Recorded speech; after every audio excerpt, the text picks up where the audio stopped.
Hello my crafty friends and welcome to my YouTube page, Corrine Crafts. Wow, maybe a little bit more of a lengthy video here today, but I've got a card and we're going to create 3 different elements. Now it's up to you, you can use one of the elements, 2 of the elements, or all 3 of the elements on your project. But please take away the techniques that I'm going to show you and use them as works for you. So we're going to make this card. Isn't this bright and colourful? We're going to make the dragonfly and the butterfly. We're going to make the tiles that they're sitting on. We're going to make the embossed background as well. We're going to do all of this and we're going to make this beautiful card that's coming out at about 6.5 inches square. It will mail lovely and flat if you want to push those down. I've just lifted them up while they're drying, but this is what we are going to create today. So I hope you like that. If you stay tuned, I'm going to show you exactly how to make it. So there's a few bits to this card, but what I thought was you could look at this card that I'm about to make and you could take any one of, for example, 3 layers. You could take the top layer, which is your butterfly and dragonfly. You could take the squares that I'm going to create, or you could create take the background, and then you could use any one of those 3 in a project, in a single project. Or, as I'm going to do, you can put them all together and use them all together. So it's up to you. I love doing that. So you've got lots and lots of different elements. Break it down, bring them together, use any combination. It's up to you. And today we're going to do some heat embossing. Loads of people love heat embossing. Some people are a bit scared of it. Some people love it.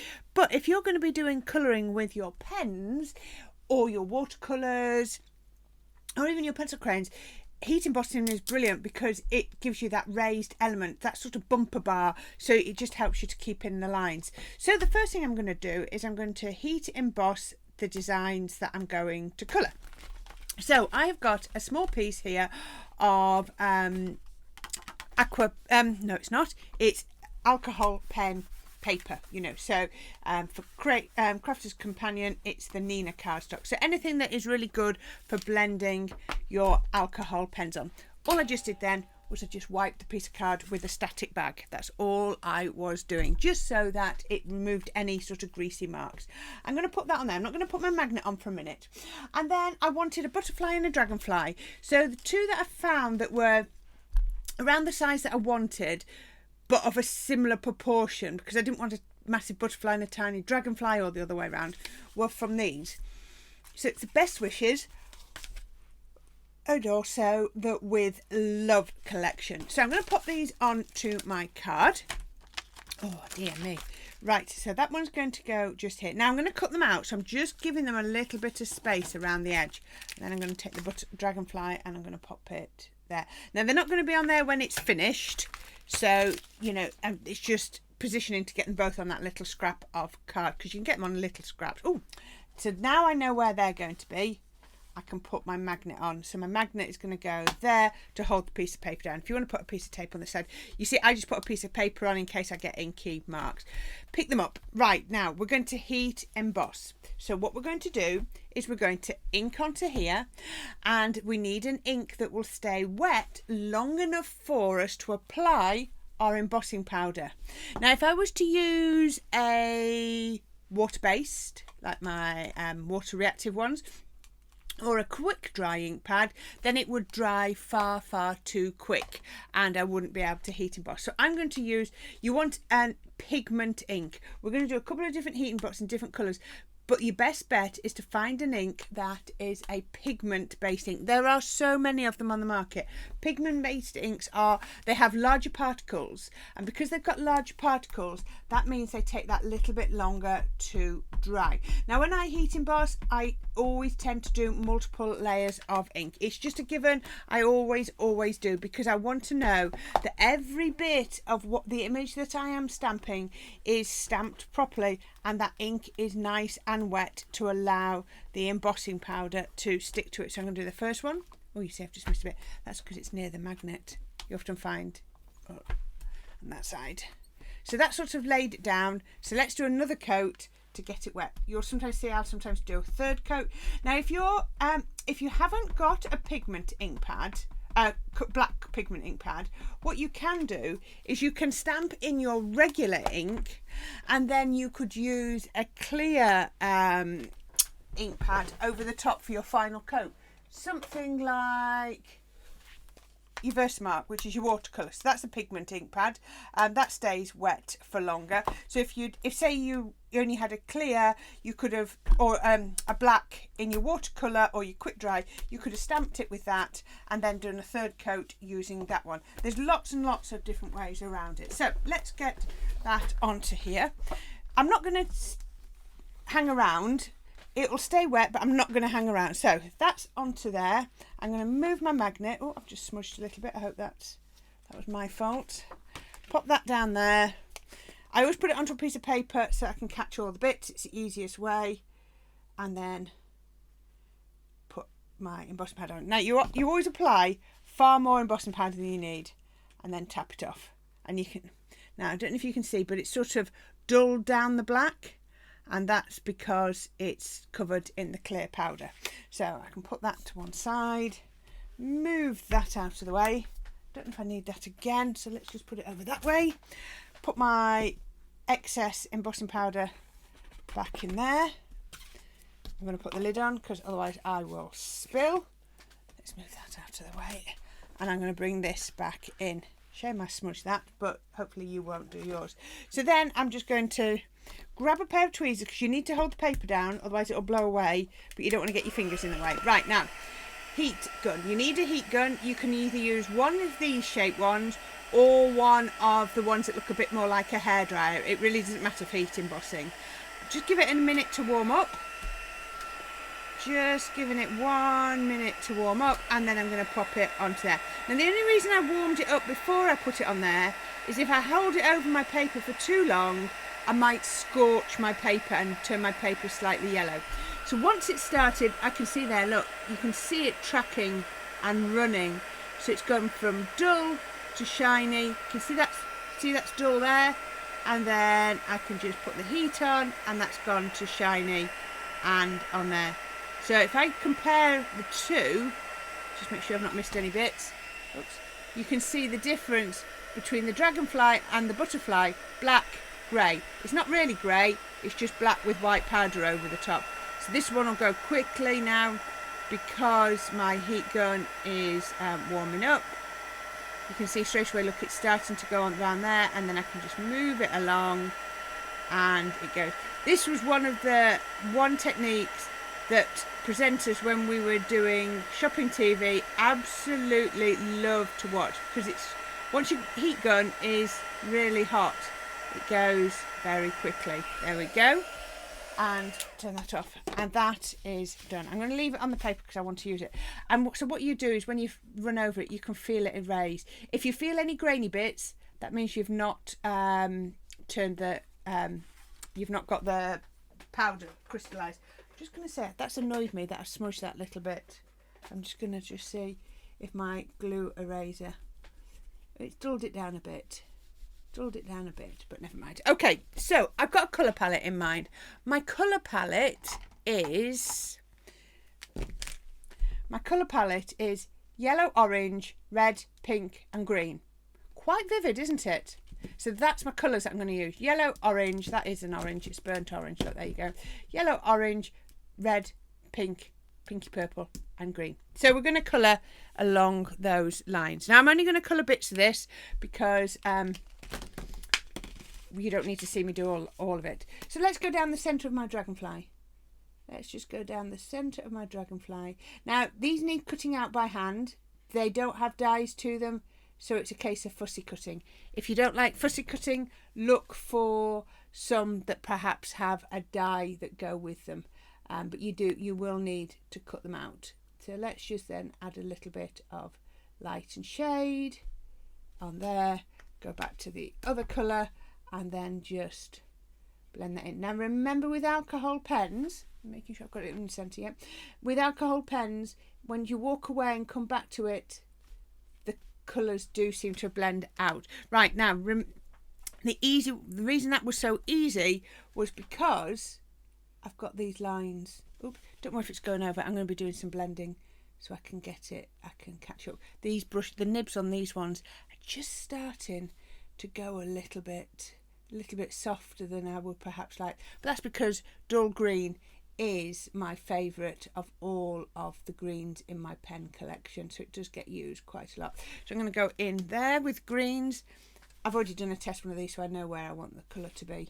And then I'm just going to go a little bit of shade, a little bit of shade, and a little bit of shade.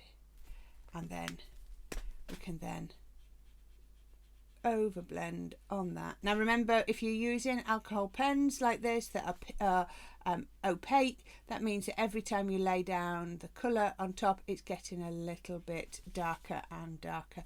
So just remember, just blend it away, but also remembering that it will change after it's been drying for a little while.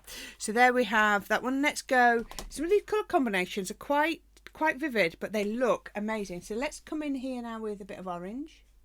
I'm going to go down the centre with some orange just there, just like that. Then I'm going to pick which one should we go for? Let's go for the second one. Let's go orange down here. We can be, I don't advocate always trying to make things realistic. No, I'm not saying let's find a style of dragonfly that you really like and mimic that. No, I'm going to find the pens that I like. See, that green's gone, that smudged because I've gone over it with red. So yeah, don't worry, don't overly worry. Just find the colours that you like and colour in a way that makes you happy. Please don't think, oh, you know, I'm doing a butterfly, it's got to look like a peacock butterfly or a cabbage white or any other name of butterfly that you can insert there. Right, so I'm just putting down the red right now. Looks pretty basic, doesn't it? Because I've just gone up from one to the other. So what I'm going to do is I'm going to come back with my orange, and I'm just going to get my orange and I'm going to go over the red. So I'm just going to drag a little bit of that ink from the red, look from the red, and I'm going to drag it up into the orange, just like that. So we're just going to blend, and then all of a sudden you no longer got that horrible line between your red and your orange. All of a sudden, look at that, suddenly it's gone, it's sort of ombreed from red to orange. So clever, so clever. Alcohol colouring, it's not always the easiest one to start with, but it does look effective, doesn't it? So you can almost hardly see now where it changed colour, can you? So let's go in and do something similar with the purple. Have I done? Yeah, I was going to do another orange bit. I was going to do another orange bit just here, because I was trying to not do too many colours, so it meant I had to sort of repeat a little bit. Yeah, let's go there, but that's fine. Let's do that, and then a little bit of red. Just drag it up over the two. Don't worry about that line for a minute. And then go in with the orange and blend. And just drag that ink up to there. There we go, all the way up. There you go, and you can see you just got that ombre. So let's go in with the purple, and then we're going to do very similar with the purple, and we're going to go over with the lightest one. It's a sort of very pinky, well, it's called pink violet, so it's a nice pinky purple. And then the next, did I actually use that one? No, I didn't. I did use this one. And then, so let's go in with that one. And then we're going to come down here. If you want to do the lightest colour all over, that works too, so it's entirely up to you. And then we're going to go over there, and then we're going to get the second colour, and we're going to drag it down just like we did before, just on there. So the reason we've got it on card is because look, the colour is coming through. So what we do by putting it onto our paper, it means that if any bits come through, that's absolutely fine. It's what we're expecting to see.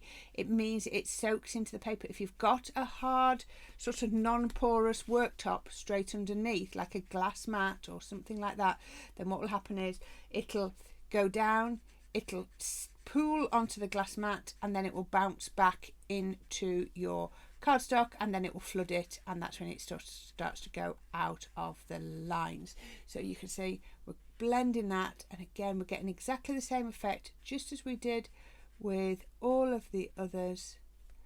There we go, just down there. like that. What other colours have I not done? I did, what else have I not done? Oh, I just did some yellows down at this end. A couple of yellow ones. Have I done the right way? I want the lighter yellow. Let's start here. We can always build it up. Let's come down with a bit of yellow. Here, here. That's far too pale. Doesn't match the other colours, does it? So let's go in with a bit stronger. Yeah, I'm going to go all over with the second one. That's much more in keeping. And again, like I say, I've got those bumper bars, so it's really easy to achieve lovely, lovely effects.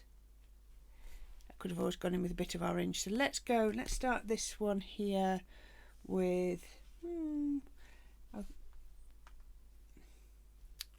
I've missed one. I was going to do a green one there, wasn't I? I'm going to do a green one just here.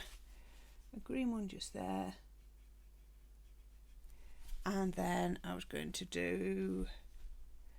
I wanted a yellow one down here. Oops. And a yellow one on there. We can always put a little bit of orange onto those if that's what we want to do. And on there. And then blend those in because that's not very blended.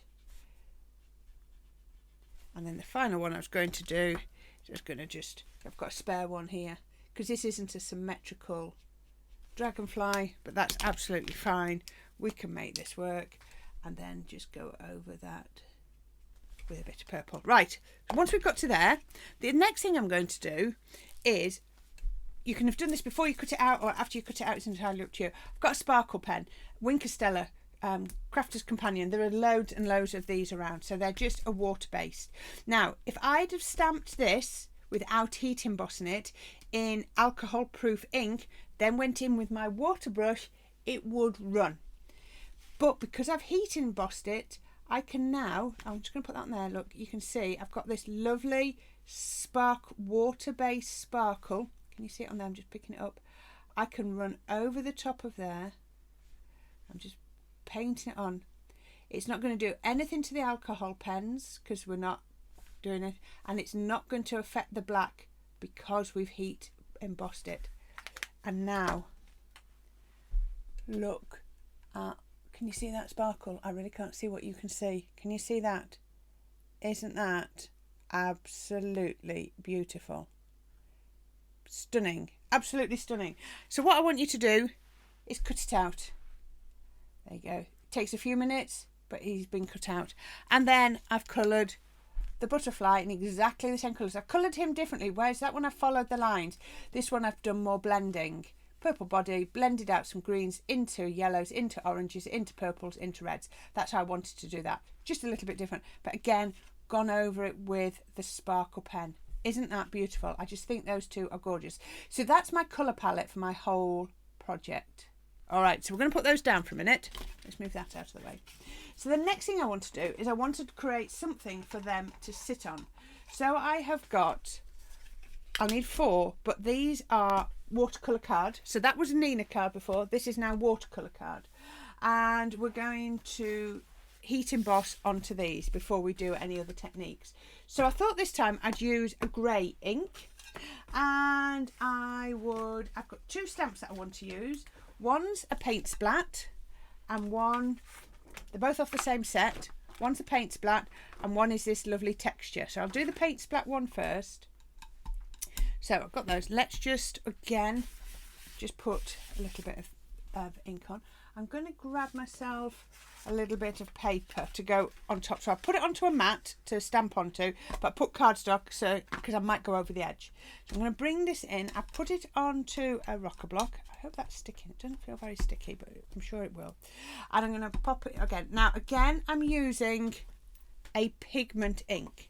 I didn't want to use black. Black's quite harsh. I thought I'd use a different colour. And I can do these in one stamp. So I'm just going to go on. And I've almost gone off the cardstock. Look at that, lovely stamp. Let's ink up again. And then we can stamp along. Anyhow, any background stamp you've got, just to add a little bit of design. So put that onto there. So let's just put a little bit of embossing powder on. Okay, I'm going to leave that there for a minute and do the other one first. So then I've got the other one. I'm going to take that stamp off. I'm going to pop this one on. And I'm just going to use, I don't need to ink up the whole thing because my piece of card's only 2¼ inches. So I'm going to just ink up this corner. That'll do. And then I'm going to bring it in and I'm just going to stamp onto the card. So it's going to come off this off the card. I sort of lined up on that corner and then everything else is coming off the card. And then we've got some lovely texture. Again, random texture. I just wanted to create something on the background. And then embossing powder on again. Let's get rid of the pens because we don't need those now. So pick up my little tiles and you can see one and the second one. I might double heat emboss that and I'll show you what that is. So let's just get rid of any powder off there and any powder off there. Okay, so I'm going to just hold it in my squeezy tweezers because that means it's not going to fly away. It's just a really good, I found a really good way to weight it down. So bring in my heat gun. I'm going to heat it up.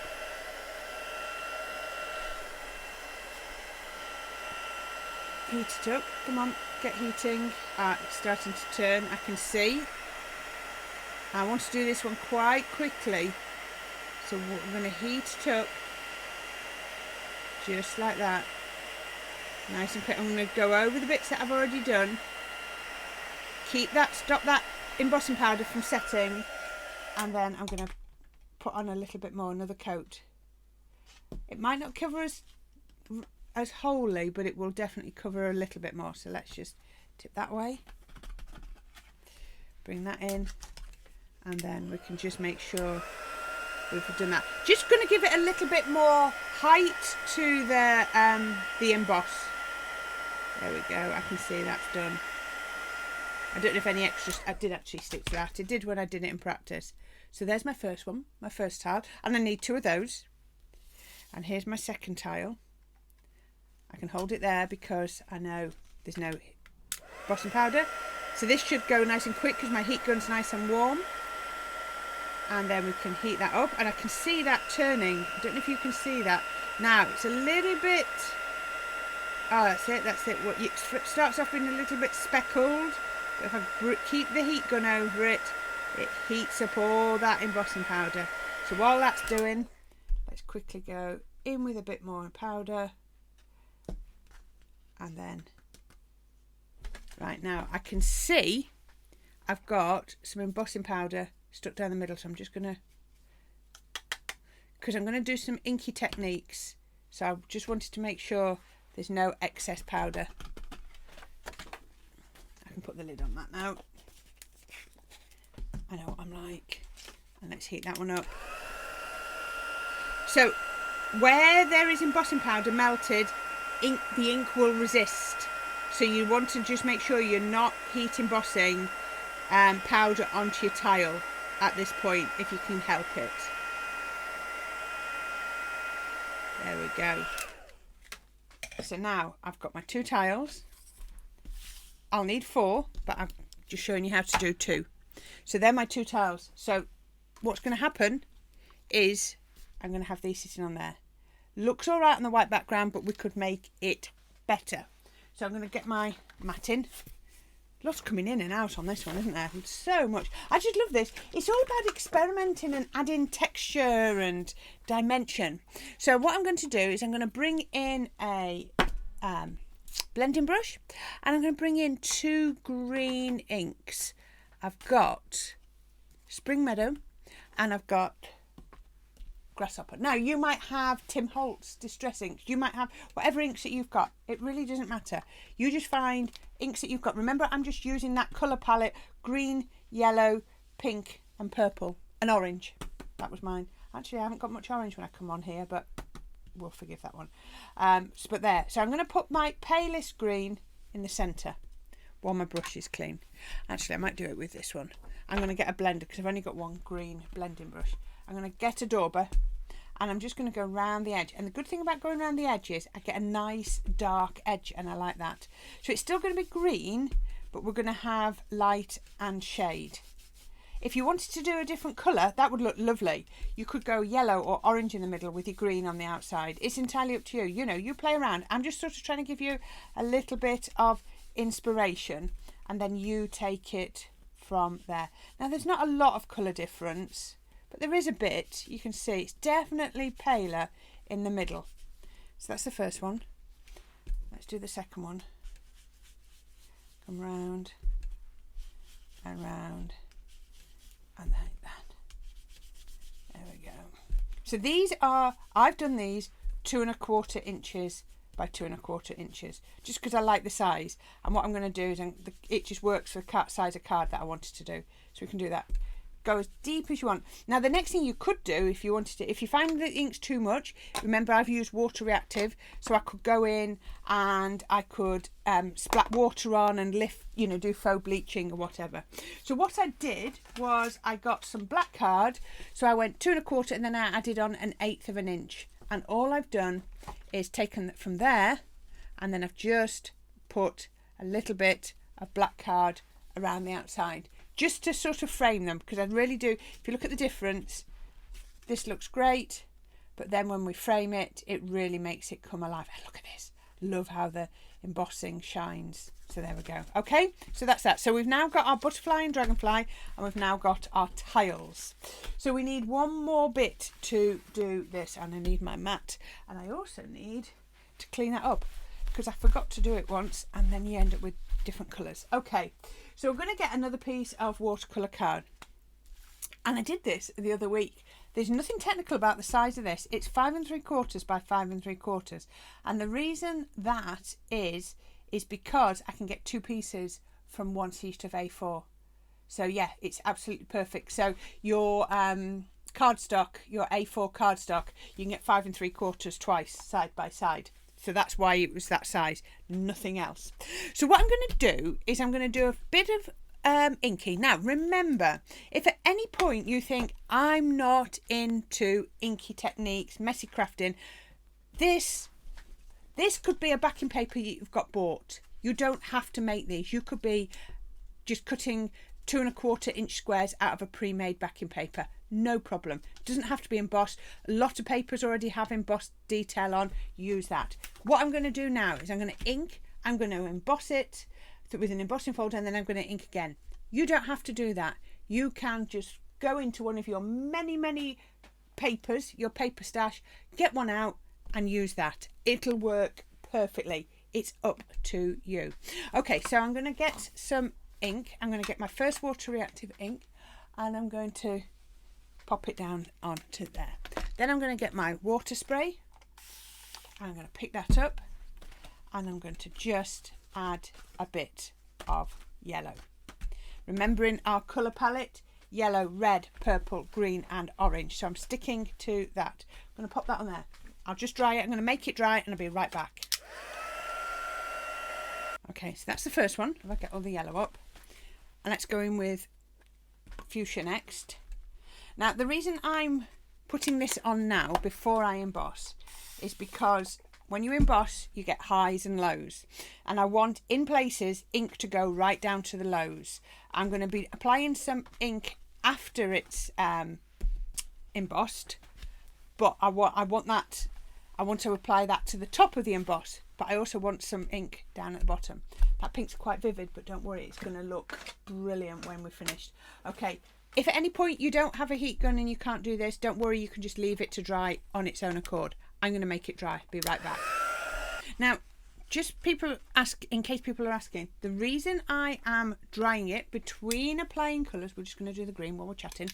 The reason we dry it is because if I applied this green whilst the pink was wet, all we'd end up with is sludge. So the pink has set. We're now going to apply the green, and our pink will stay pink and our green will stay green.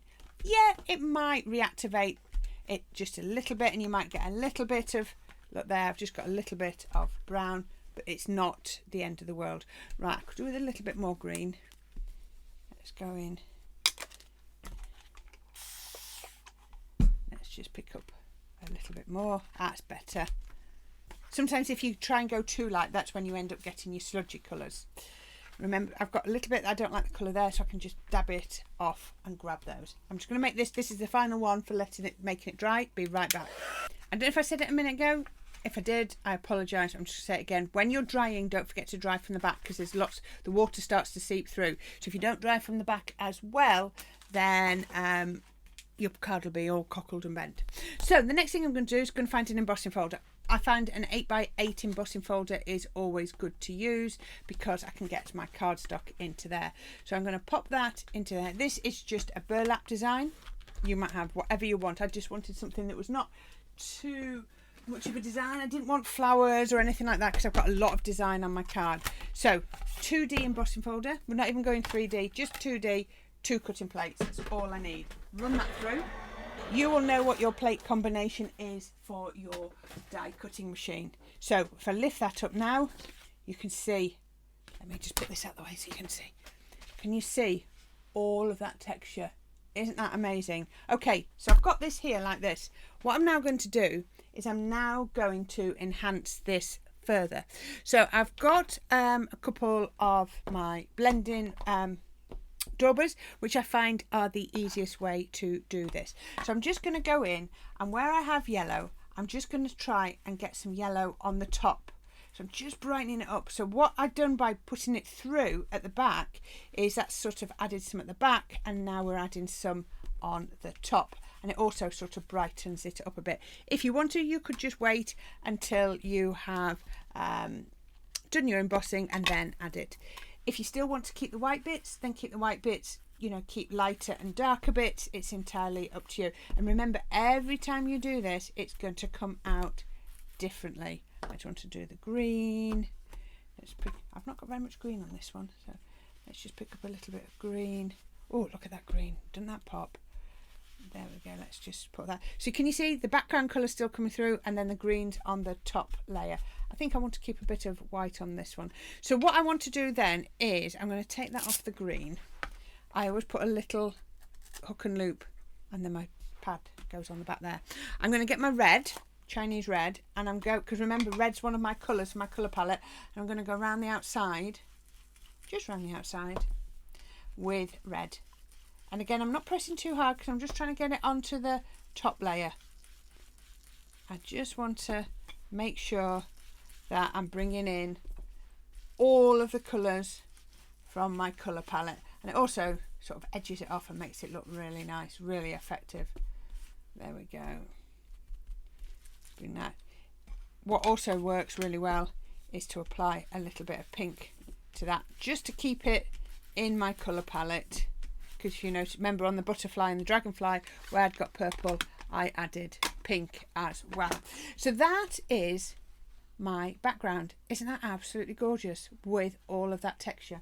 And that I then popped on to a piece of black card, because remember we're doing our colour with black as well.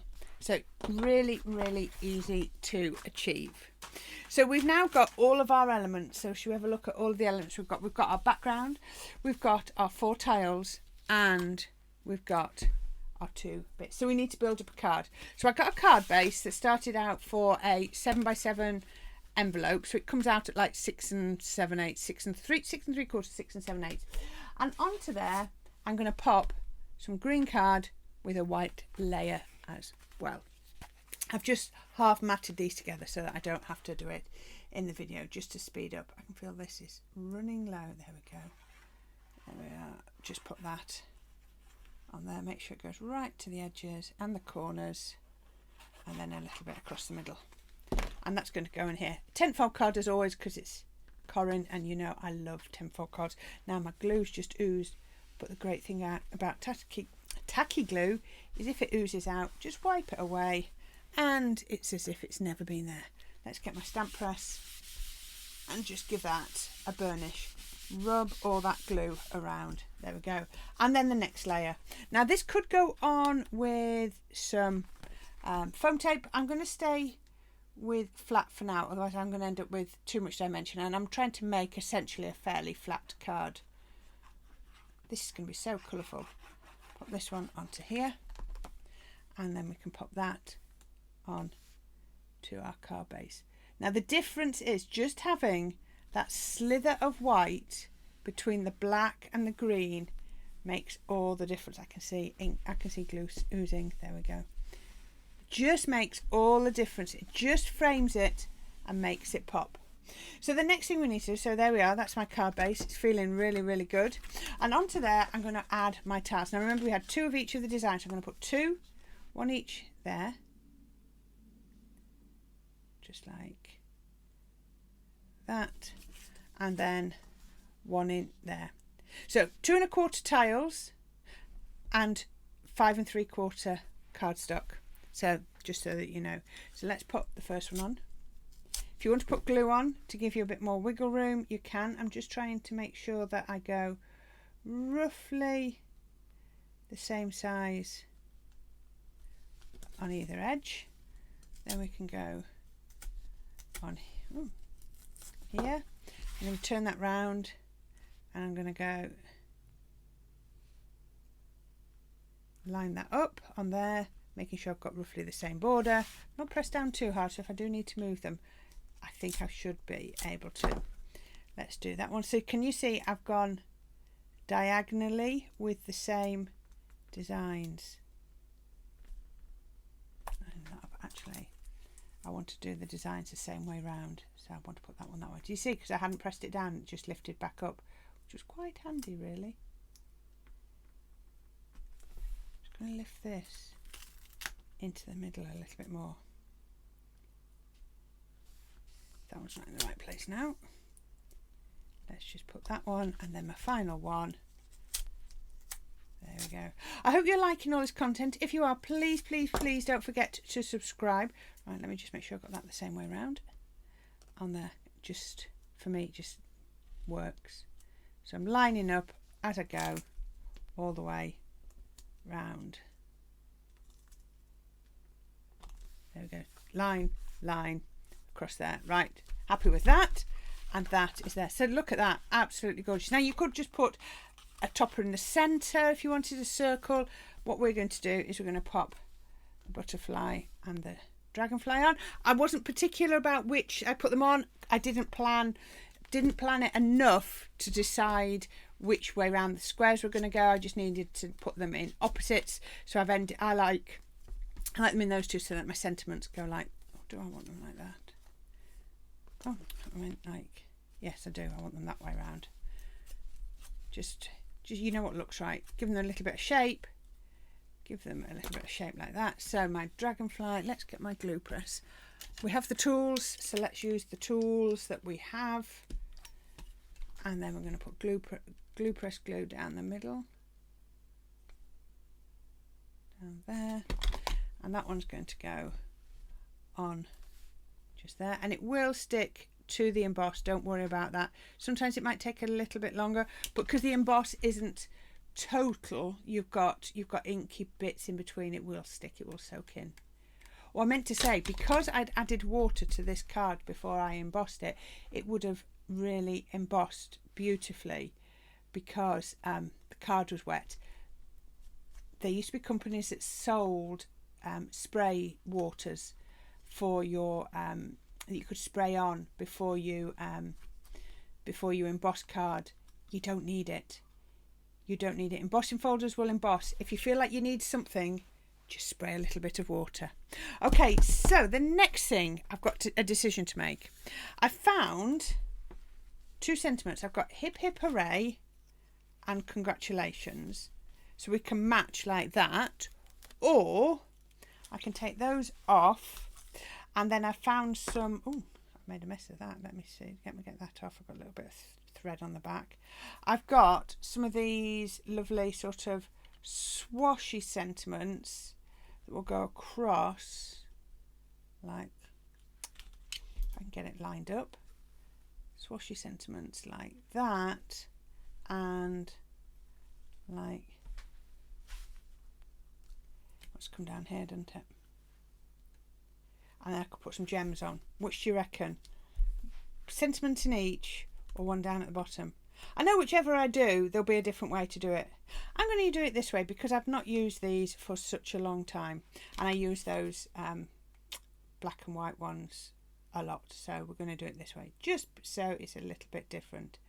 These are from Dancing Dragonflies. They're Simple Sentiments, but again, so many people, so many companies do these sorts of sentiments with the script, you know, the script with the tails coming out, so with these bits, so you'll be able to find them. So let's put happy birthday, so put birthday there, try and get it fairly straight, then happy, again using my glue press so I can get really fine glue in, which I quite like the contrast of having an empty one or semi-empty. Then put that one in there, easy to centre up because you can see with the lines. I'm going to come in with my gems. I'm just going to pop a couple of gems on here. I might just do a little gem, oops, that came off there, down here, a little gem, oops, that one's alive. Oh, I'm not going to use that one. My tweezers are too good, they keep squeezing it shut. There we go on there, and then I think what I'll do, now I'll go for that one. I'll go one of those on there. There we go, and that is my card. How about that? So we have made every bit, something a bit different. Sorry it's taken so long, but I really wanted to do that. So my colour palette is purple, red, orange, yellow and green, and we've stuck to that and we've gone all the way around on that card like that. I love that. Something a little bit different. We've made the tiles, we've made the embellishments, we've made the background, everything has been made, and there you are. So I hope you enjoyed that. Again, like I said, a little bit different, maybe a little bit different for the weekend, so yeah, when you've got a little bit more time to watch. So I hope you enjoyed that. If you did, please don't forget to click on the links below. Please also don't forget to hit that notification bell, that subscribe and hit the notification bell. And again, thank you to everyone that supports me through my Buy Me a Coffee page. I had somebody else do that this week, so thank you so much. Every one of you is much appreciated. So until next week, have a lovely bank holiday if you are here in the UK, because we've got bank holiday tomorrow on Monday, and I will be back on Tuesday. Not sure what with yet, but I'm sure it'll be fun. So please have a great weekend, and I'll speak to you very soon. Bye for now.